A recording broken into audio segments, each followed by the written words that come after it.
हमारे महबूब नेता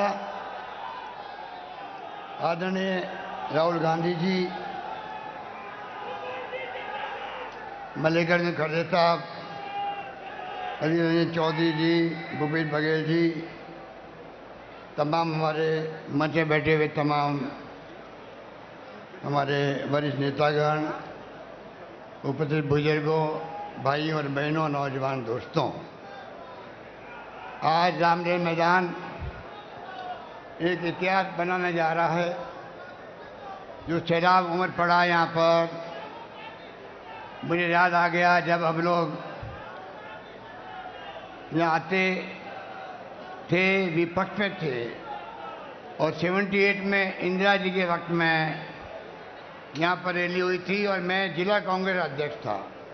आप सोच लीजिए उस वक्त जो माहौल था, राहुल जी मैं वो माहौल आज देख रहा हूँ। इसके अपने मायने हैं। पूरे देश के जो हालात हैं वो इतना चिंताजनक है, कोई सोच नहीं सकता। संविधान की धज्जियां उड़ रही है, लोकतंत्र खतरे के अंदर है। मोदी जी जब 14 में कैंपेन करते थे देश के अंदर, काला धन लेके आऊँगा, महंगाई कम करूँगा, 2 करोड़ प्रतिवर्ष रोजगार दूंगा, और क्या नहीं बोलते थे। अगर उनका भाषण सुन ले वापस जनता तो हमें कहने की कोई आवश्यकता ही नहीं, और तमाम बातें भूल गए। हमारी सरकार के वक्त में जो आंदोलन करवाए गए थे दिल्ली के अंदर, अन्ना हजारे जी से भी, यही केजरीवाल जी आज जो राजनीति कर रहे हैं वो भी हदें पार कर रहे हैं असत्य बोलने की। किस प्रकार देशवासियों को गुमराह कर रहे हैं, पूरा देश देख रहा है। तो आप सोच सकते हैं वो षड्यंत्र था हमारे खिलाफ में। शानदार काम हो रहा था यूपी गवर्नमेंट में। सोनिया गांधी जी ने मनमोहन सिंह से मिल करके वो काम किया, कानून बना के अधिकार दे दिया, नरेगा का, रोजगार का अधिकार दे दिया महात्मा गांधी के नाम से। उन्होंने किस प्रकार से 2 रुपये किलो गेहूं, 3 रुपये किलो चावल दे दिया, अधिकार देके कानून बना के पार्लियामेंट के अंदर, राइट टू एजुकेशन दे दिया, आरटीआई दे दिया, और एक माहौल ऐसा बनाया गया। जो लड़ाई हम लड़ रहे थे आरटीआई के माध्यम से, ट्रांसपेरेंसी रहनी चाहिए, और उन्होंने 2G स्पेक्ट्रम, कोलगेट के स्कैंडल, ओशियन एजी साहब कहाँ चले गए, अब गायब हो गए। 1,76,000 करोड़ के घोटाले हो गए। ये षड्यंत्र करके सरकार को बदनाम करने की कोशिश की गई, उसमें वो कामयाब हो गए, और सच्चाई कभी छिप नहीं सकती है। अब जो महंगाई की मार है देशवासियों पर, कमर तोड़ चुकी है देशवासियों की। मेरे पूर्व वक्ता ने बताया आपको, बेरोजगारी की तो हाहाकार मर गया लोगों में। जो रईसी नौकरी है वो भी जा रही है, और ये सरकार इतनी झूठ आधारित है। मुझे याद है 2019 के अंदर NSSO ने जो संगठन है भारत सरकार का, उसने आंकड़े निकालने का प्रयास किया सच्चाई का, बेरोजगारी का। मोदी सरकार ने रुकवा दिया। उस NSSO के अध्यक्ष को, चेयरमैन को, मेंबर को इस्तीफा देना पड़ा। पूरे देश के तमाम अखबारों ने संपादकीय लिखा इसके ऊपर। पहली बार आज़ादी के बाद में आंकड़े रोके गए हैं, और आप देखिए जैसे परिणाम आए मोदी जी के पक्ष में, और तमाम आंकड़े जारी कर दिए, कितना भयंकर महंगाई की मार पड़ी है, बेरोजगारी की मार पड़ी है। तो मैं कहना चाहूँगा, आप सब राहुल जी को सुनेंगे, इस सरकार की करने में अंतर है। ये सरकार मुकुटा पहने हुए लोकतंत्र का, इनका कोई यकीन नहीं लोकतंत्र के अंदर। ये फाशिस्टी लोग हैं, धर्म के नाम पे राजनीति कर रहे हैं, बर्बाद कर रहे हैं देश को। लोग चिंतित है, बोल नहीं पा रहे हैं। एजेंसियों का दुरुपयोग कर रहे हैं, ईडी का, सीबीआई का, इनकम टैक्स का, आतंक मचा रखा है।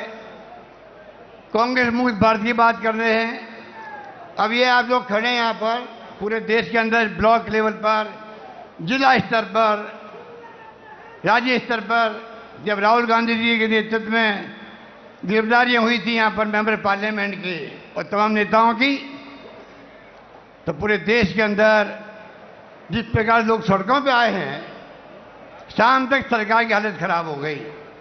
और आज आपकी रैली देख के शाम को इस सरकार के नेताओं को पसीना आएगा, ये मैं कह सकता हूं आप लोगों को। हालात बड़े गंभीर हैं, राज्यों के साथ में नाइंसाफी हो रही है। एक्साइज मिलती थी पहले, राज्यों को हिस्सा मिलता था पेट्रोल में, डीजल में, गैस में, वो हिस्सा बंद कर दिया एक प्रकार से, मामूली कर दिया गया। पूरा का पूरा एक्साइज 16 लाख करोड़ के आसपास हुआ होगा, अधिक हुआ होगा। पूरा खजाना भर रहे हैं केंद्र सरकार, वो इनका वित्तीय प्रबंधन है। इसलिए आपसे मैं आह्वान करना चाहूँगा, ये तो शुरुआत है आपकी, आगे लड़ाई लंबी है आपकी। राहुल गांधी जी यात्रा में निकल रहे हैं, ऐतिहासिक यात्रा होगी वो कन्याकुमारी से कश्मीर तक की, 3,500 किलोमीटर आप सोच सकते हो। पूरे देश के अंदर एक जलजिला पैदा होगा। आप लोग भी अपने में जिले में, ब्लॉक में जहाँ संभव हो वहाँ पदयात्रा कीजिए। प्रोग्राम दिया हुआ है AICC का, वेणुगोपाल जी का पहले से दिया हुआ है। राहुल गांधी के एकजुटता दिखाने के लिए हमें लगातार जिलों में, ब्लॉक में कोई न कोई प्रोग्राम करने हैं। यात्रा एक रूट से चलेगी, एक मैसेज आएगा, भारत जोड़ो की जरूरत क्या पड़ी है यात्रा की।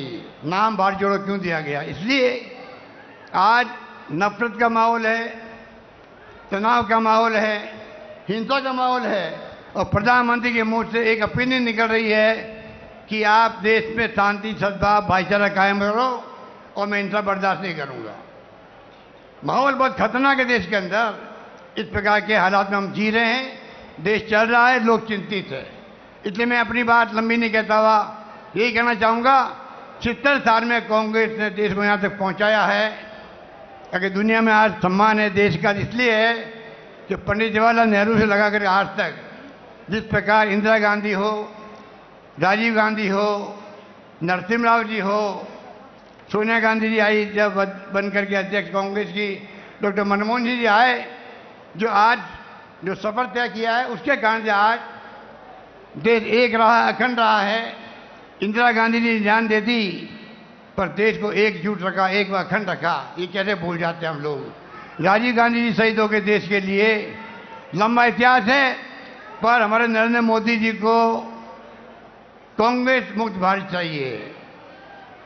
नरेंद्र मोदी जी गांधी परिवार की बात करते हैं, वंशवाद की बात करते हैं, तो पूछो इस परिवार का एक भी मेंबर पिछले 30 साल में ना प्राइम मिनिस्टर बना, ना केंद्रीय मंत्री बना, ना कोई पद लिया हो।